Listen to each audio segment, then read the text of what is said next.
Buenas tardes, mi nombre es Marion Aros y vengo a exponer el tema de imparcialidad y deontología jurídica.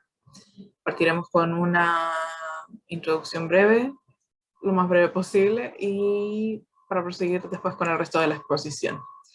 Bueno, para nadie es desconocida la palabra imparcialidad. A lo largo de la enseñanza del derecho se abarca de manera transversal. Es un contenido que a su vez influye en normas y en estándares de distintas legislaciones alrededor del mundo. Lo que pretendo exponer de esta investigación es una aproximación dogmática principalmente en torno a las distintas aristas en las que este principio se nos puede presentar, hacer una especie de aproximación más que nada conceptual para posteriormente vincularlo al ejercicio de nuestra profesión y ver cómo este se instaura en la vida profesional de jueces principalmente, pero sin dejar de lado a otros profesionales del derecho. Quiero partir leyendo un extracto de la Declaración Universal de Derechos Humanos, que en su artículo 10 dispone que toda persona tiene derecho, en condiciones de plena igualdad, a ser oída públicamente y con justicia por un tribunal independiente e imparcial, para la determinación de sus derechos y obligaciones o para el examen de cualquier acusación contra ella en materia penal. Tomé como referencia esta declaración y no cualquier otro tratado porque, bueno, desde su proclamación en 1948, ya tenemos que la imparcialidad se encuentra incluida en esta carta, en esta declaración, junto con otros derechos fundamentales ligados al debido proceso. Queda casi como una misión de dejar en manos de los estados la garantía de este derecho fundamental. Eh, es más que nada por un trasfondo histórico. Hablaremos además de esto, bueno, de temas de derechos fundamentales. Intentaremos aproximarnos a lo que es una definición de la imparcialidad. Hablaré en torno a la práctica del principio, a la materialización del principio, principalmente a manos del juez, para después hacer una breve referencia a cómo nosotros como profesionales del derecho en general, eh, debiésemos instaurar e incorporar este principio y otros valores en la vida profesional. Lo cual nos lleva al primer tema de esta investigación. Y me salté la introducción, disculpen. Que es delimitar la imparcialidad como garantía. Vamos a partir diciendo de que nuestra Constitución no necesariamente se refiere a la imparcialidad. Eh, es más que nada una referencia tangencial en cuanto al artículo 19, número 3, en el cual se entiende de que se consagra el debido proceso. Pero hay tratados internacionales que son mucho más específicos, mucho más claros al respecto, lo cual nos va a llevar a dos principalmente: el Pacto Internacional de Derechos Civiles y Políticos, artículo 14, y el Pacto de San José de Costa Rica, que es la Convención Americana de Derechos Humanos, en el artículo 8, numeral 1. En estos casos podemos ver que la imparcialidad aparece consagrada no solamente en un ámbito criminal, sino que también, por regla general, civil. Pero también el Pacto de San José da un paso más allá y aprovecha de involucrar otros órdenes que no estaban pensados en otros tratados. Y con esto me refiero a laboral, fiscal y en general cualquier otro. Aprovecho de decir el artículo. Como vemos acá, queremos definir lo que es la imparcialidad. Y como no está en nuestro ordenamiento y tampoco está definido en uno de estos tratados, vamos a tenernos a lo que es la RAE, la Real Academia Española, en lo que entendemos imparcialidad como la falta de designio anticipado o de prevención en favor o en contra de alguien, o algo que permite juzgar o proceder con rectitud. También tenemos otro concepto doctrinal, no necesariamente este. Tenemos uno de la profesora Trujillo, que elabora una conceptualización más dinámica de lo que es la imparcialidad, que aprovecho de leer el extracto. En la dinámica de la justicia, la imparcialidad está ligada a un momento particular, es decir, al juicio, a la operación en la que es necesario discernir entre las pretensiones de las partes. Y bueno, aprovechamos de mencionar que en pantalla tenemos otro concepto de lo que es la imparcialidad, de Ferraioli. Dice que la imparcialidad del juzgador puede ser definida como la ausencia de prejuicios o intereses de éste frente al caso que debe decidir, tanto en relación a las partes como a la materia. Es indispensable para que se garantice la ajenidad del juez a los dos intereses contrapuestos.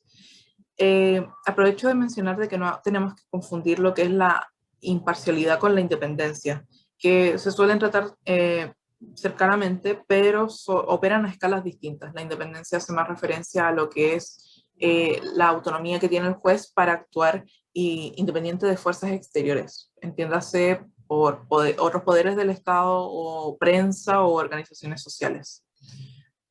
Aprovecho de pasar al segundo tema de la investigación, el juez, el abogado y la deontología jurídica. Básicamente una dimensión deontológica de cómo actúan estos sujetos procesales. Como sabemos, la imparcialidad es un derecho garantizado a todas las personas, no al juez, sino que esto es un deber del juez. Lo que se busca es la certeza jurídica, una confianza en la racionalidad y en la legitimidad de las decisiones que se toman por tribunales. Es por eso que cuando un juez es recusado o recae en una implicancia, lo que se hace es una muestra de lo que es un imperativo jurídico y ético que está en sus manos. Esto no es una tarea menor. La imparcialidad es uno de los fines más difíciles de lograr en el derecho y es a su vez una de las piedras angulares. No se requiere que la parcialidad sea comprobada. Basta meramente con un temor aparente o fundado de que esté comprometida la imparcialidad. Por supuesto, no todas las perspectivas subjetivas del juez ameritan recusación o recaen en implicancia. Debemos tener en cuenta que como personas los jueces vienen con sus convicciones y sus opiniones de las cuales no se pueden deshacer y tampoco se requiere que se deshagan. Lo que sí se requiere es que estas convicciones no sean prejuicios que puedan perjudicar el proceso y en sí la justicia. Lo cual nos lleva a otro tema que es cómo podemos reconocer si la imparcialidad es o no comprometida. En base a esto, nos vamos a referir a lo que establece el autor Schedler, quien en su investigación señala dos criterios, dos dimensiones en las cuales podemos analizar factores, por un lado, externos y factores internos. Vamos a partir por el interno porque es más breve. El factor interno se refiere a que vamos a distinguir si es que la imparcialidad está o no comprometida en base al razonamiento jurídico que sigue el juez a la hora de tomar su decisión, lo cual por supuesto vamos a ver plasmado en la sentencia, por lo cual lo podemos ver básicamente en términos de los principios que se siguen, la valoración, si es que esta tiene una lógica que sea cognoscible hasta cierto punto por el observador y que, bueno, existe un acuerdo de que la decisión que se tomó es acorde a derecho, es racional y libre de prejuicios. Por otra parte, tenemos los criterios externos señalados aquí, que por un lado están los marcadores de identidad y luego tenemos el interés propio. El marcador de identidad es, de una forma fácil de explicar, las medidas que se toman por el juez o respecto del juez en relación a su calidad como persona y comparándolo con el tema comparándolo con los intervinientes del proceso. En simples palabras, evitar simpatías y todas las medidas que se usan para evitar eso. Y ahí tenemos las recusaciones, principalmente las implicancias también en cuanto a la calidad del juez con las partes. Y luego tenemos el interés propio, que es la utilidad que podría sacar el juez si es que no falla conforme a derecho y lo hace estratégicamente en base a sus intereses propios. para llegar a una especie de certeza de si es que la imparcialidad está o no comprometida, tenemos que ponderar estas dos clases de criterios, el interno con el externo, para llegar a una especie de certeza. Bueno, aprovecharé de reflexionar en torno al abogado y a otros profesionales del derecho y cómo estos se pueden ver influenciados y pueden sacar provecho del, del principio de imparcialidad. No se suele hablar mucho de los abogados o de defensores o de fiscales porque por excelencia son la parte, son el individuo parcial. Pero no necesariamente esto tiene que ser así. Lo podemos ver, incluso aparece en el código de ética, que lo podemos ejemplificar o exponer de mejor manera, que en el artículo 2 dice que las actuaciones del abogado deben promover y en caso alguno afectar la confianza y el respeto por la profesión, la correcta y eficaz administración de la justicia y la vigencia del Estado de Derecho. Esto nos da a entender de que el abogado, la abogada, abogado, quien sea, tiene un papel bastante, ¿cómo decir?, proactivo en torno al funcionamiento, a la administración de la justicia, y que eso da cuenta de un compromiso que tiene con el bien común. Va más allá de sus intereses o del de sus clientes o de la causa que tenga ahí a mano, sino que es crucial su participación en la decisión que va a tomar el juez y básicamente las decisiones que se toman en tribunales y la administración de la justicia. Debe cuidar de conflictos de intereses, no participar en asuntos que moralmente puedan comprometer la independencia, por un lado, o su buen juicio.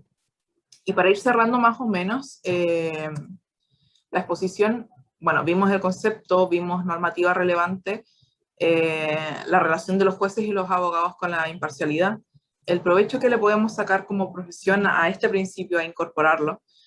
Tenemos que decir que si los abogados o las abogadas quieren desenvolverse con integridad y con la conciencia de aportar a la justicia, es necesario incorporar la imparcialidad y otros valores a su conducta, adquirir una nueva perspectiva que nos aleje más o menos de lo que es la perspectiva técnica del derecho. Y finalmente aportar al bien de la colectividad, al bien de la sociedad y no solamente a nosotros o solamente a nuestros clientes. Eso sería todo. Muchas gracias por su atención.